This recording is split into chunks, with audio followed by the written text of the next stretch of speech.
Very good morning to our RANsquawk listeners and welcome to the European Rundown for Friday, the 3rd of September. Just gone through 10 o'clock now here in London. And in terms of the market activity which we've seen so far, pretty subdued, but as is really normal practice ahead of the all-important non-farm payroll release at 1:30 London time this afternoon.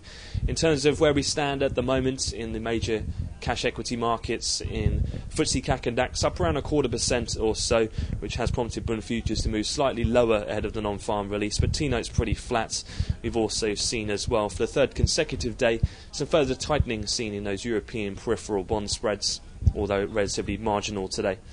One of the currency moves of note which we have seen has been a bit of a drop in cable off its session high, where it was trading up around 40 pips this morning. It's pretty much unchanged now. That came on the back of a weaker services PMI. That also prompted Markit, the company that compiles that data, to come out and say in terms of the overall August PMIs from the UK does mean that their growth expectation for Q3 will be of GDP at 0.5%, a relatively large slowdown from the 1.2% that we had in the second quarter. Taking a look forward then to the rest of the calendar, all eyes will turn to that non-farm payroll release. Expectation today for the headline print is for a loss of another 105,000 jobs in the US.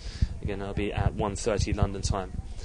That concludes the European wrap-up. If you'd like to refer to any of the major headlines from this morning, you can refer to the RANsquawk website, where you can also view live headlines and our audio feed. But from me, that's all for this week. We'll have another update from one of the other analysts later on in the trading session, but I wish you all a great weekend.